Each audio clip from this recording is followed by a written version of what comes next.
Salat niatnya menurut mazhab Syafi'i muqaranah. Qarana yuqarinu muqaranah, sejalan antara takbir dengan niat. Allahu Akbar, qasad, ta'arat, ta'yin. Salatnya salat apa? Salat asar. Berapa rakaat? 4 rakaat. Jadi imam apa jadi makmum? Jadi makmum lillahi ta'ala. Maka dijalankanlah niat itu di dalam takbir dari A sampai bar. Allahu Akbar, mazhab Syafi'i. Sedangkan Hanafi, Hambali, Maliki niatnya beberapa saat sebelum takbiratul ihram. Makanya jangan heran kalau Saudi Arabia imamnya itu takbirnya pendek. Allahu Akbar. Loh, kok pendek sekali? Dia niatnya kapan? Karena Saudi Arabia itu mazhabnya Hambali. Maka niatnya beberapa saat sebelum takbiratul ihram. Yang saya praktekkan mazhab Syafi'i, maka saya takbirnya panjang, Allahu Akbar. Tapi saya tidak menyalahkan sahabat saya yang takbirnya pendek, Allahu Akbar, karena mungkin dia berniat sebelum takbiratul ihram. Yang berniat di dalam takbiratul ihram sah, yang berniat sebelum takbiratul ihram sah. Yang jadi masalah mana? Allahu Akbar. Salat asar apa salat zuhur ya? Oh, salat zuhur aja lah. Nah, itu masalah. Oleh sebab itu mesti ini tentang masalah letak niat. Di mana letak niat? Yang kedua, pembahasan selanjutnya adalah melafalkan niat, at-talaffuz bin niat. Letak niat itu di mana? Di dalam. Innal kalama la fil fuadi wa inna ma ju'ilal lisanu 'alal fuadi dalila. Innal kalama, sesungguhnya kalam yang hakiki itu la fil fuadi. Kalam itu letaknya di sini, fuadi. Loh, tapi ini namanya qalbu. Qalbu kalau masih berbolak-balik, iya atau enggak, to be or not to be. Tapi kalau sudah yakin azam, fuadi. Ma kadzabal fuadu ma ra'a. Nabi Muhammad SAW sudah sampai pada tingkat fuad. Innal kalama, sesungguhnya kalam itu letaknya di mana? La fil fuadi. Wa inna ma ju'ilal lisan, diciptakan lidah, alal fuadi dalila, untuk mengungkapkan apa yang ada di dalam hati. Maka bagi orang yang tidak ada was-was, langsung saja. Saya sholat di samping Al-Mukarram Ustadz Arifin, saya nggak dengar beliau melafazkan niat.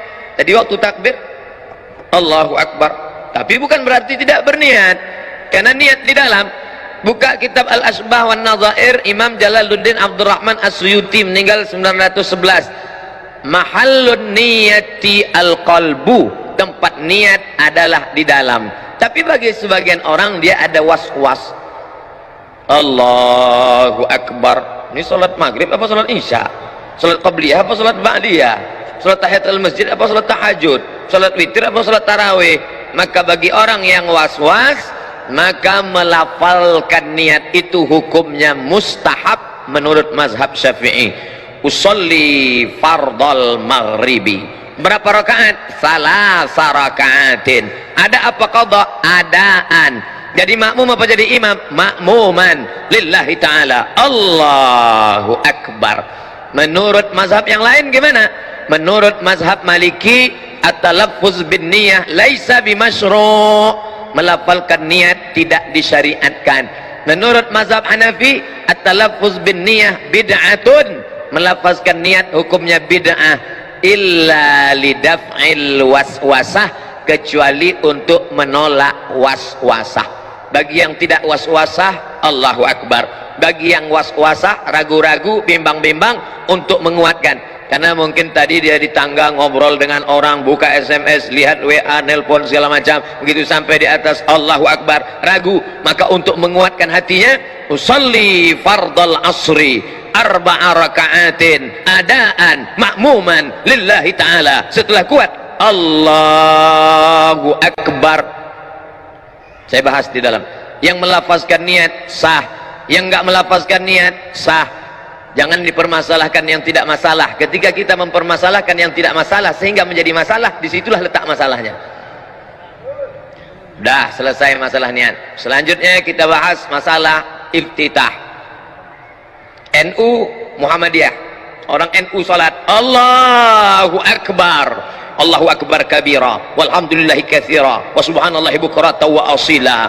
Datang orang Muhammadiyah, Allahu akbar, Allahumma ba'id baini wa baina khataayaya kama ba'adta bainal masyriqi wal maghrib. Sini Allahu akbar kabira, yang ini Allahumma ba'id, yang tengah preman baru taubat. Banyak nanya ke saya, gimana Ustaz sebenarnya iftitah itu apa saja? Maka saya tulis di sini iftitah 1, iftitah 2, iftitah 3, iftitah 4, iftitah 5. Silakan baca, silakan hafal. Yang mau baca iftitah 1 sah, yang mau baca Allahumma ba'id sah, yang baca Allahu akbar kabira sah. Ketika Nabi sallallahu alaihi wasallam sedang salat, tiba-tiba ada makmum di belakang baca Allahu akbar kabira walhamdulillahi katsira wa subhanallahi bukratan wa asila. Selesai salat Nabi nanya, manil qail, siapa tadi yang baca Allahu akbar kabira? Dia gentleman, angkat tangan, ana ya Rasulullah, saya yang baca Allahu akbar kabira. Apa kata Nabi? Futihat abwabus sama, terbuka pintu-pintu langit karena doa yang kau baca. Maka setelah itu apa kata Abdullah ibnu Umar ibnu Al-Khattab radhiyallahu anhuma, sejak mendengar itu aku tidak pernah meninggalkan Allahu akbar kabira. Hadis sahih. Bagi yang baca Allahu akbar kabira tidak perlu dipermasalahkan. Yang baca Allahu akbar kabira bagus, yang baca Allahumma ma'id baini wa baina bagus, yang baca wajhatu wajhiya lilladzi fatara samawati bagus, yang enggak baca iftitah sama sekali sah. Cuman ya ibarat makan nasi putih kayak kecap, sedangkan kita maunya makanan itu ada buahnya, ada dessertnya, ada cuci mulutnya, ada air dari az-zikronya, maka banyak embel-embelnya, zikirnya, bacaannya amat sangat bagus. Dah selesai, saya urutkan dari awal, niat, melafalkan niat, mengangkat takbir, selanjutnya ngangkat takbir. Tadi saya perhatikan imam kita ngangkatnya sampai daun telinga. Allahu akbar. Ustadz Arifin saya nggak lihat, karena nggak mungkin saya lihat ke samping. Jalan. Allahu akbar. Sedangkan di masjid lain ngangkatnya cuma sampai bahu saja. Allahu akbar. Allahu akbar. Hanya 2 riwayat. Karena Rasulullah sallallahu alaihi wasallam idza kabbara, Nabi kalau bertakbir yarfa'u yadaihi, dia angkat kedua tangannya, yuhazi sampai sejajar udhunaihi. Allahu akbar. Tapi ada riwayat satu lagi, yuhazi sejajar dengan mangkibaihi, bahu. Tapi perempuan lebih baik yang tertutup, perempuan lebih bagus yang sebahu tertutup, apalagi kalau dia pakai mukena. Kalau diangkat sampai terlalu tinggi, kipas angin rendah, habis nyangkut. Allahu akbar. Sedangkan laki-laki pilihannya 2, sampai daun telinga Allahu akbar, atau sampai bahu Allahu akbar. Yang enggak ada dalil Allah, dia sangka makin angkat tinggi makin banyak pahalanya. Makanya belajar, sallu, salatlah kamu kama raaitumuni usalli. 1 Allahu akbar, 2 Allahu akbar. Selanjutnya meletakkan tangan di dada. 6 mazhab tentang meletakkan tangan di dada, 6 mazhab, 6 pendapat. Yang pertama yang saya amalkan mazhab Syafi'i, bainas sadri was surrati, antara dada dan pusar. Surrati pusar, nih pusar, nih pusar. Yang nggak punya pusar agak-agak pusar, agaknya di sini pusar, tebak-tebak, duga-duga. Dada di sini, antara dada dan pusar. Allahu akbar, ini yang saya amal. Sedangkan mazhab Maliki ala surrati, tepat di atas pusar. Maliki Allahu akbar. Hanafi dengan Hambali tahta surrati, di bawah pusar. Allahu akbar. Tonton film Muhammad Al-Fatih, lihat sampul film Muhammad Al-Fatih, imamnya letak tangan. Karena Turki itu mazhabnya Hanafi. Turki, India, Pakistan, Bangladesh. Perhatikan. Sedangkan Syafi'i versi 2 alal qalbi, di atas jantung, makhluk yang paling mulia. Diambil dari riwayat Ibnu Khuzaimah. Allahu akbar. Kalau ada nanti orang yang megang di sebelah kiri. Sedangkan yang meletakkan di atas dada, sifat salat Nabi, Syekh Nasruddin Al-Albani. Allahu akbar. Sedangkan yang lepas tidak bersedekap mazhab Maliki. Allahu Akbar. Ntar kalau pergi umroh ketemu 6-6-nya. Sekarang kita urut 1, 2, 3, 4, 5, 6. Saya sebutkan ini bukan agar adik-adik, bapak-bapak insya Allah sudah kuat. Saya sebut ke 6-6 ini bukan adik-adik sholatnya main-main. Jangan ntar maghrib Allahu Akbar, tahu-tahu besok subuh Allah. Kan itu maksud saya. Saya menjelaskan ini agar kita tidak saling menyalahkan orang, tapi dalam beramal kita pilih satu. Saya pilih mazhab Syafi'i. Allahu Akbar. Yang nggak ada dalilnya Allahu Akbar, itu nggak ada dalilnya. Selanjutnya, bagaimana meletakkan tangan kanan di atas lengan kiri. Versi pertama, diletakkan di tengah pangkal lengan. Allahu Akbar. Versi kedua, alal wasri, digenggamkan pada pergelangan tangan. Wasri. Allahu Akbar. Versi ketiga, tidak menggenggam, hanya meletakkan saja, nempel saja di atas punggung tangan kiri. Allahu Akbar. 1, 2, 3. Yang gini ada dalilnya, yang gini ada dalilnya, yang begini ada dalilnya, yang nggak ada dalilnya Allahu Akbar. Ini anak-anak muda saya ngelihat nih sholat mahasiswa yang nggak belajar, sholat tarawih khususnya. Allahu Akbar. 1, 2, 3. Selesai meletakkan tangan. Selanjutnya membaca basmalah pada Fatihah. Saudi Arabia nggak pakai basmalah, tapi ada basmalah. Mazhab Syafi'i basmalahnya jahar. Allahu Akbar. Bismillahirrahmanirrahim. Alhamdulillahi Rabbil Alamin Ar-Rahmanir Rahim. Mazhab Syafi'i. Sedangkan Saudi Arabia basmalahnya sir. Mazhab Hambali. Hanafi Hambali basmalahnya sir. Allahu Akbar.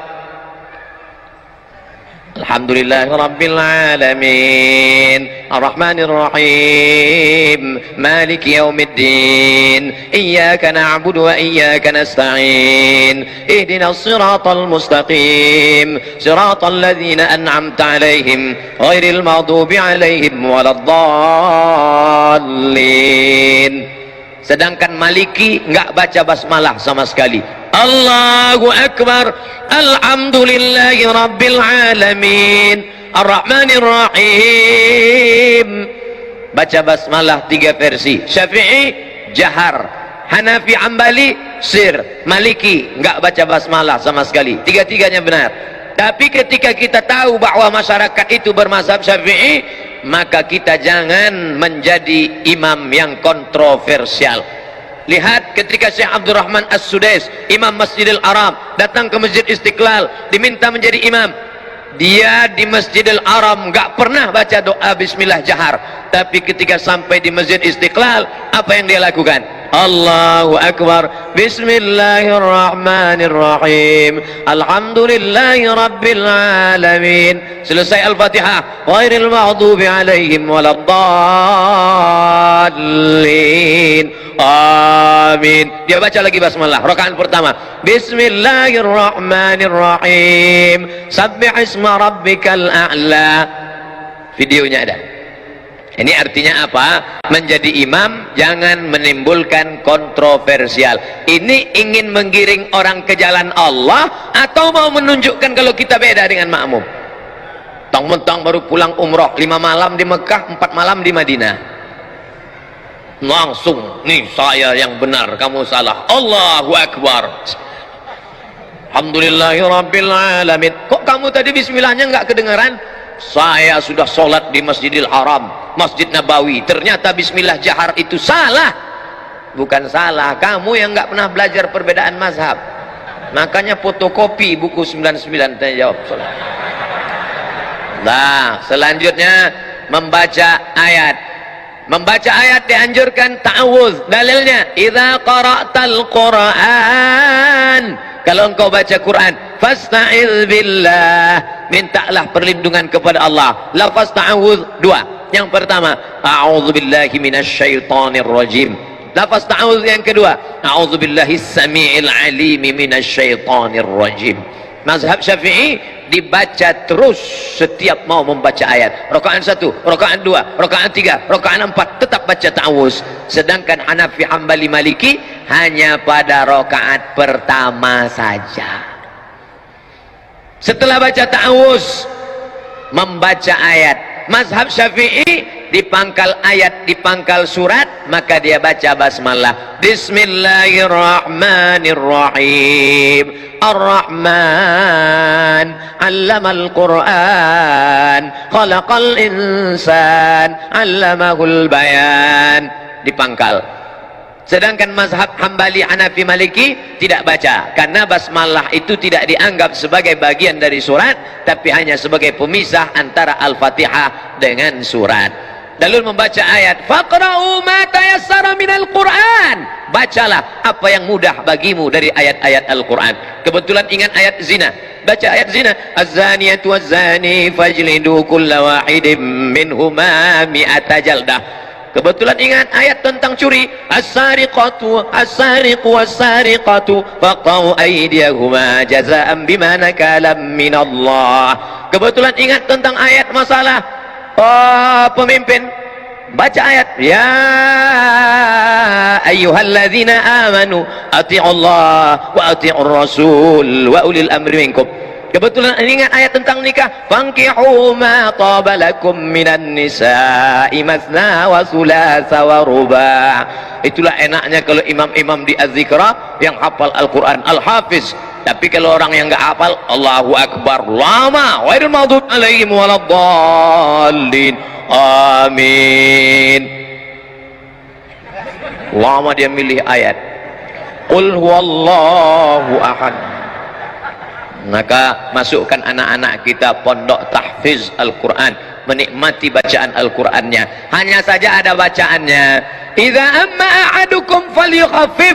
Kalau kamu jadi imam, maka pendekkan bacaannya, karena di belakang itu ada anak yang sedang masih kecil, ada ibu hamil, ada orang yang sudah tua renta nggak sanggup berdiri, dan ada orang zul hajati, orang yang ada hajat mau cepat pergi. Maka jangan panjang-panjang. Tapi standar panjang pendek itu apa? Panjang itu standarnya apa? Pendek itu standarnya apa? Datang Imam An-Nawawi dari kalangan mazhab Syafi'i, meninggal tahun 676, disebutkannya dalam kitab Al-Azkar. Kata Imam An-Nawawi, dari surat Al-Hujurat sampai Amma Yatasa'alun itu panjang, kira-kira 1 lembar sampai 1 lembar setengah, 3 halaman, panjang, dibaca pada sholat subuh dan sholat zuhur. Sedangkan dari surat An-Naba sampai Ad-Duha itu sedang, dibaca pada sholat asar dan sholat isya. Sedangkan yang pendek adalah dari Wadduha sampai An-Nas, itu dibaca pada sholat maghrib. Jadi kalau pada sholat subuh ada imam baca Al-Waqi'ah, idza waqa'atil waqi'ah laisa liwaq'atiha kadzibah. Makmum nggak boleh unjuk rasa. Unjuk rasa, tolong ganti imam Pak Pengurus, karena terlalu panjang, karena dia masih masuk dalam standar imam. Itulah perlunya imam memfotokopi buku 99 tanya jawab. Di download boleh Pak Ustaz, download gratis, www.google.com 77 tanya jawab solat somat LC, enter, download gratis, 5 menit dapat. Setelah dapat linknya, share Twitter, BBM, WhatsApp, Instagram. Saya sudah download kok nggak dapat Pak Ustaz, paket nggak ada, habis, makanya beli paket 2 giga. Nah, setelah baca ayat lalu kemudian rukuk, mohon maaf Kiai, rukuk takbir lagi, angkat tangan. Angkat tangan 4 positions, bukan 4 kali, 4 posisi. Allahu Akbar 1, Allahu Akbar 2, Sami Allahu liman hamidah 3, bangun dari tasyahud awal, Allahu Akbar 4. Angkat tangan 4 posisi. Ini sepakat 4 mazhab kecuali Hanafi. Mazhab Hanafi ngangkat tangannya sekali aja, Allahu Akbar. Adapun mau rukuk enggak ngangkat tangan, bangun dari rukuk i'tidal enggak ngangkat tangan. Hanafi, Maliki, Syafi'i, Hambali 4 kali, Allahu Akbar, Allahu Akbar, Sami Allahu liman hamidah. Bangun dari tasyahud awal, Allahu Akbar. Rukuk, Allahu Akbar. Kepala jangan terlalu mendongak seperti kuda jantan melihat kuda betina. Jangan terlalu menunduk seperti sapi ketemu rumput, tapi datar. Andai diletakkan bejana mangkok di atas, maka tidak tumpah saking datarnya. Subhana rabbiyal azim wa bihamdih, subhana rabbiyal azim wa bihamdih, subhana rabbiyal azim wa bihamdih. Saudara kita yang dari Muhammadiyah ngambil riwayat yang enggak pakai wa bihamdih, subhana rabbiyal azim, subhana rabbiyal azim, subhana rabbiyal azim, enggak pakai wa bihamdih. Ada lagi bacaan rukuk, ada subuhun qudus rabbul malaikati waruh. Ada lagi subhanakallahumma wa bihamdika asyhadu an la ilaha illa anta allahumma rabbighfirli. Ada, saya tuliskan beberapa bacaan-bacaan rukuk. Sami Allah, beda bacaan ketika tulang sedang bungkuk dengan tulang sudah lurus. Ketika antara bengkok dengan lurus, Sami Allahu liman hamidah, enggak pakai alif. Sami Allahu liman hamidah. Ini ada imam yang baca panjang, Sami Allahu liman hamidah, ternyata nama istrinya Hamidah. Setelah tulang belakangnya lurus, Rabbana lakal hamdu mil'us samawati. 3 versi, Rabbana lakal hamdu mil'us samawati wa mil'ul ardi wa mil'u ma syi'ta min syai'in ba'du. Sedangkan mazhab Hambali pakai riwayat yang pakai wa, Sami Allahu liman hamidah. Apa kata mubaligh di belakang? Itu yang pakai mikrofon di belakang tadi namanya mubaligh. Dari kata balagha yuballighu tablighan, mubaligh yang menyampaikan suara ke belakang. Sami Allahu liman hamidah, Rabbana walakal hamd. Kenapa di Arab Saudi pakai walakal hamd? Kenapa kita enggak pakai walakal hamd? Karena memang ada 3 riwayat. Riwayat pertama, Rabbana lakal hamd. Riwayat kedua, Rabbana walakal hamd. Riwayat ketiga, Allahumma Rabbana lakal hamd. Ujungnya sama, mil'us samawati wa mil'ul ardi wa mil'u ma syi'ta min syai'in ba'du. Setelah itu sujud. Ketika sujud, tangan tidak lagi diangkat, sujud saja. Ikhtilaf mazhab Syafi'i, mazhab Hambali, mazhab Maliki, 4 mazhab sepakat ketika turun lutut lebih dulu. La yabruku ahadukum kama yabrukul ibil. Jangan kalian ruku sujud seperti menderum turunnya unta. Maka riwayat Hujr Ibnu Wa'il Ibnu Hujr dengan riwayat Abu Hurairah berbeda. Yang dikuatkan riwayat yang mengatakan lutut duluan turun. Allahu Akbar. Lutut dulu, setelah lutut baru tangan. Tapi dalam kitab sifat salat Nabi Syekh Albani, tangan lebih dulu, telapak tangan lebih dulu, Allahu Akbar, habis itu baru lutut, baru kening. Hanya 2 mazhab saja. Mazhab jumhur mayoritas ulama lutut dulu. Mazhab Syekh Nasruddin Albani dalam sifat salat Nabi, tangan dulu. Jangan buat mazhab ketiga, kening dulu, nggak ada itu. Nah, lalu kemudian dia pun sujud, Allahu Akbar, Subhana rabbiyal a'la wa bihamdih, Subhana rabbiyal a'la wa bihamdih, Subhana rabbiyal a'la wa bihamdih, Allahu Akbar. Inilah yang banyak dilalaikan, dilupakan orang. Pada saat ini kita sedang meminta 8 permintaan kepada Allah. Rabbighfirli warhamni wajburni warfa'ni warzuqni wahdini wa'afini wa'fu anni. 8 proposal kepada Allah. Tapi banyak orang yang tidak ingat entah apa yang dia katakan kepada Allah. Rabbighfirli, please forgive me, oh my God. Warhamni, please bless me. Wajburni warfa'ni warzuqni wahdini wa'afini wa'fu anni. Khusyukkan kepada Allah Subhanahu wa taala. Kita sedang bersimpuh di hadapan Dia yang menciptakan presiden dan wali kota, yang menciptakan segala makhluk, raja-raja, kita bukan bersimpu di hadapan penguasa, tapi di hadapan yang maha kuasa. Ya dzal jalali wal ikram, ya fa'alul lima yurid, ya man qada amran innama yaqulu lahu kun fayakun. Setelah itu sujud, Allahu akbar, subhan rabbiyal a'la wa bihamdi, subhan rabbiyal a'la wa bihamdi, subhan rabbiyal a'la wa bihamdi. Ketika akan bangkit bangun naik ke atas, maka dianjurkan jilsatul istirahah. Jangan langsung bangun, tapi duduk istirahat.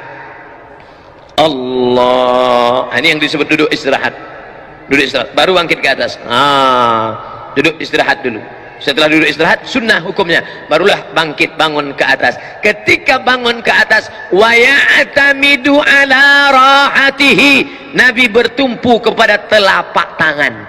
Ya'tamidu ala rahatihi, bertumpu kepada telapak tangan. Allah, tumpu telapak tangan. Tapi tadi saya melihat Ustadz Arifin bertumpunya tidak dengan telapak tangan, tapi dengan tangan. Loh, berarti Ustaz ngelihat? Iya, mata saya kan terbuka. Waktu bangun bertumpu begini. Itu riwayatnya apa? Itu hadis, namanya hadis al-ajin. Ajana, membuat adonan tepung gandum. Orang Arab kalau buat tepung gandum itu dicampur pakai minyak samin, minyak sapi. Nggak bisa gini. Kalau gitu bakwan. Tapi buat adonan tepung gandum gayanya gini. Gitu. Karena dia kental sekali. Maka ketika dalam hadis kalajin, bangun seperti orang yang buat adonan tepung gandum, maka bangunnya begini. Ikhtilaf. Yang satu mengatakan wa ya'tamidu ala rahatihi. Yang kedua mengatakan, Ustaz pakai yang mana? Saya pakai ala rahatihi. Tapi saya tak menyalahkan yang pakai atau begini. Tapi yang unik pendapat Syekh Ibn Utsaimin, ulama Saudi Arabia. Kata Syekh Ibn Utsaimin, ala rahatihi begini, kal ajin atau begini, au bi ghairihima, atau selain keduanya. Halo, ada lagi selain kedua? Ya, bisa begini, bisa begini, atau dia pemain karate, dia mau begini. Ini masalah bukan rukun, bukan syarat, bukan sunat. Bukan rukun, bukan syarat, bukan sunat. Bukan rukun, bukan syarat, bukan wajib. Bukan rukun, bukan syarat, bukan wajib, tapi sunat, dilaksanakan baik. Maka tadi kita semua bangkit begini. Andai orang tidak pakai duduk istirahat, ya nggak apa-apa, bangun dia langsung Allahu Akbar, boleh. Karena Nabi pun pernah melakukan itu ketika masih muda. Tapi ketika badannya sudah berat, maka dia pakai duduk jilsatul istirahah. Saya tidak urutkan rakaat 1, rakaat 2, rakaat 3, enggak. Kita hanya membahas yang ada masalah khilafiyah. Adapun yang enggak ada masalah, maka tidak kita permasalahkan. Lanjut tasyahud. 3 jari ditekuk. Bila ada orang yang mengatakan letakkan ibu jari di ujung jari, maknanya ibu jari di ujung jari. Gini. Ibu jari di ujung jari. Bila ada yang mengatakan letakkan ibu jari di pangkal jari, itu artinya ibu jari di pangkal jari. Begini. Bisa begini, bisa begini. Tapi saya pakai yang begini. Turun. Mazhab Syafi'i, angkat sekali saja. At-tahiyyatul mubarakatus salawatut tayyibatu lillah. Assalamu alayka ayuhan nabiyyu wa rahmatullahi wa barakatuh. Wassalamu alayna wa ala ibadillahis salihin. Angkatnya pada lafaz Allah, asyhadu an la ilaha illallah, sampai salam enggak turun. Mazhab Syafi'i. Sedangkan Hanafi angkat sekali, turun sekali. Asyhadu an la ilaha illallah. La nafi, Allah isbat. Nafi angkat, isbat turun. Asyhadu an la ilaha illallah. Itu Hanafi. Sedangkan Hambali mengangkat setiap ketemu lafaz Allah. At-tahiyatul mubarakatus salawatut thayyibatu lillah. Assalamu alayka ayuhan nabi wa rahmatullah. Assalamu alayna wa ala ibadillah. Asyhadu an la ilaha illallah. Setiap ketemu lafaz Allah angkat. Sedangkan Maliki bergerak dari awal sampai akhir. At-tahiyatul mubarakatus salawatut thayyibatu lillah. Assalamu alayka ayuhan nabi wa rahmatullah wa barakatuh. Maka 4 mazhab. Saya pakai mazhab Syafi'i, hanya mengangkat sekali saja. Asyhadu an la ilaha illallah. La tatajawaz basaruhu isba'ahu. Ketika salat mata melihat ujung tempat sujud, tapi ketika tasyahud maka ujung mata tidak boleh lebih dari ujung telunjuk. Yang dilihat itu adalah ujung telunjuk. Yang dilihat ujung telunjuk, telunjuk kita, bukan telunjuk teman. Jadi kalau ada orang yang ngaku saya sholat di masjid itu terganggu saya Pak Ustaz, kenapa? Telunjuk dia bergerak. Yang dilihat telunjuk kita, bukan telunjuk dia. Saya nggak pernah terganggu dengan telunjuk orang, paling terganggu dengan batu cincin. Sungai Dareh, Ustadz nyindir cincin ya? Enggak, saya pakai cincin. Kecuali saya nggak pakai, baru nyindir. Saya pakai. Apa hukum pakai cincin? Sunnah. Nabi pakai cincin. Lihat Habib Rizik, lihat Habib Umar bin Hafiz, lihat Habib Ali Zainal Abidin pakai cincin di kelingking sebelah kanan. Allahu Akbar. Makanya cuman saya terlalu kecil, takut pas gini jatuh. Kata saya, bagus. Nabi cincinnya tertulis Muhammad Rasulullah, Muhammad di bawah, Rasul di tengah, Allah di atas, Muhammad Rasulullah. Bagus adik-adik yang punya cincin. Makanya sebenarnya sekaligus stempel. Nabi nggak bisa tanda tangan, maka setiap stempel langsung. Ini Bapak Kepala Dinas, Pak RT, Pak RW, bagus buat stempel. Mana yang mau ditanda tangan? Nih. Ketemu di lampu merah pun bisa. Ini Pak RT ya, sebentar. Hanya saja kalau ada tulisan Allahnya nggak boleh dibawa masuk WC. Makanya Nabi kalau mau masuk WC kamar mandi, cincinnya dibuka. Nabi masuk ke dalam, kemudian keluar, cincinnya masih ada. Itu beda dengan kita. Sendal aja hilang, apalagi cincin. Nah, fil alamina innaka hamidum majid. Cukup, tapi kita nggak mau sekedar cukup. Allahumma ighfir lima qaddamtu wa ma akhartu wa ma asrartu wa ma a'lantu wa ma asraftu wa ma anta a'lamu bihi minni antal muqaddimu wa antal muakhiru la ilaha illa anta subhanaka inni kuntu minaz zalimin. Tambah lagi hadis riwayat Muslim, 4 permohonan. Allahumma inni a'udzubika min azabi jahannam wa min azabil qabri wa min fitnatil mahya wal mamat wa min syarri fitnatil masiihid dajjal. Assalamualaikum warahmatullah. Mohon maaf Kiai, ketika Nabi mengucapkan salam, sahabat melihat di belakang. Apa kata sahabat? Kami melihat bayadha khaddihi, putih pipi Nabi. Assalamualaikum warahmatullah.